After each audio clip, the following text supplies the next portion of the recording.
नमस्कार। पुराणिक पल्स में आपका स्वागत है, जहां पौराणिक कथाएं जीवंत हो उठती हैं। आज हम राजा ययाति की कहानी का अन्वेषण करेंगे और इससे यह सीखेंगे कि इच्छाएं स्वाभाविक हैं, लेकिन उन्हें नियंत्रित करना आवश्यक है।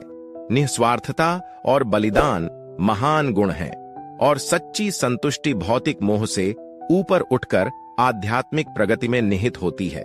बहुत समय पहले जब देवता धरती पर विचरण करते थे और कहानियां अनंत काल के ताने बाने में बुनी जाती थीं, एक शक्तिशाली राजा था, ययाति।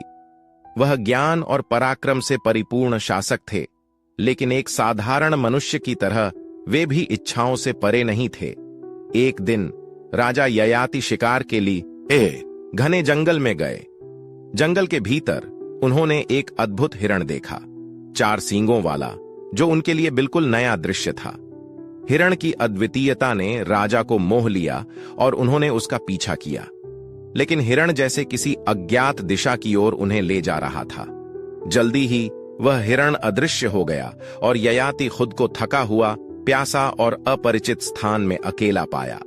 वह एक शांत झील पर पहुंचे, जिसकी जलधारा सूर्य की सुनहरी रोशनी में झिलमिला रही थी। ययाति ने अपनी प्यास बुझाने का निश्चय किया। पहले उन्होंने ठंडे और ताजा जल में स्नान किया, फिर पानी पीकर अपनी प्यास बुझाई। तरोताजा महसूस करते हुए वे झील के किनारे आराम करने लगे और वातावरण की शांति का आनंद लेने लगे। तभी उस सन्नाटे को तोड़ती हुई एक मधुर ध्वनि गूंज उठी, एक ऐसा गीत जो पत्तों की सरसराहट और पक्षियों की चहचहाहट में घुला हुआ था। ययाति जिज्ञासा से भरे उस मधुर आवाज के पीछे पीछे जंगल में और गहरे चले गए। वहां उन्होंने उसे देखा, एक दिव्य सुंदरी अश्रुबिंदुमती, जो प्रेम की देवी रति की पुत्री थी। उसके साथ थी उसकी सखी विशाला, जो समुद्र के देवता वरुण की पुत्री थी। ययाति अश्रुबिंदुमती की दिव्य सुंदरता से मंत्रमुग्ध हो गए और उसी क्षण उन्होंने उससे विवाह करने का निश्चय किया।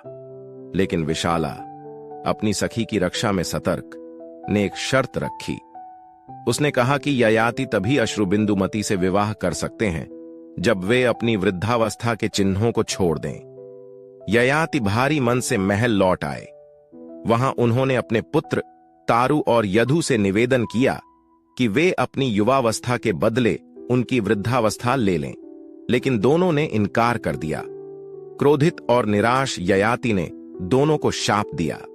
अंततः उन्होंने अपनी पत्नी शर्मिष्ठा से उत्पन्न छोटे पुत्र पुरु से यही अनुरोध किया। पुरु ने बिना किसी झिझक के सहमति दे दी। ययाति बहुत प्रसन्न हुए और उन्हें अपना उत्तराधिकारी बनाने का वचन दिया।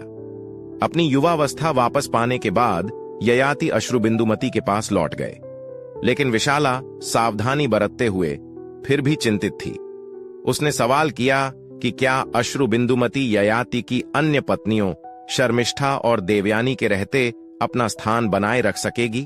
ययाति अपनी आसक्ति में अंधे ने शपथ ली कि अश्रुबिंदुमती उनकी एकमात्र पत्नी होगी और उन्होंने अपनी अन्य रानियों से संबंध समाप्त करने का वादा किया।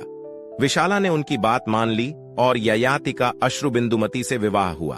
उनका वैवाहिक जीवन 20,000 वर्षों तक सुखद और आनंदमय रहा, लेकिन इस सुख का भी अंत हुआ। एक दिन अश्रुबिंदुमती ने सभी दिव्य लोकों, इंद्रलोक, ब्रह्मलोक, शिवलोक और विष्णुलोक की यात्रा करने की इच्छा व्यक्त की। ययाति, अब वृद्ध और समझदार, ने अपनी युवावस्था पुरु को लौटा दी और उन्हें उनका उत्तराधिकारी बनाया। अपने लोगों को शांतिपूर्ण जीवन का संदेश देकर ययाति स्वर्ग की यात्रा पर निकल पड़े। उनके लोग भी उनके प्रति अपनी निष्ठा दिखाते हुए उनके साथ हो लिए। अंततः उन्होंने विष्णुलोक की प्राप्ति की, जहां उन्होंने शाश्वत शांति और मोक्ष पाया। तो राजा ययाति की यह कथा हमें सिखाती है कि इच्छाएं क्षणिक होती हैं, आत्मसंयम और त्याग के गुण हमें महान बनाते हैं और सच्चा सुख आत्मा की उन्नति में निहित है। यह याद दिलाती है कि यहां तक कि राजा भी समय और भाग्य के नियमों के आगे झुकते हैं। धन्यवाद। पुराणिक पल्स से जुड़े रहिए और ऐसी ही अद्भुत कहानियां सुनने के लिए हमारे चैनल को सब्सक्राइब करना न भूलें।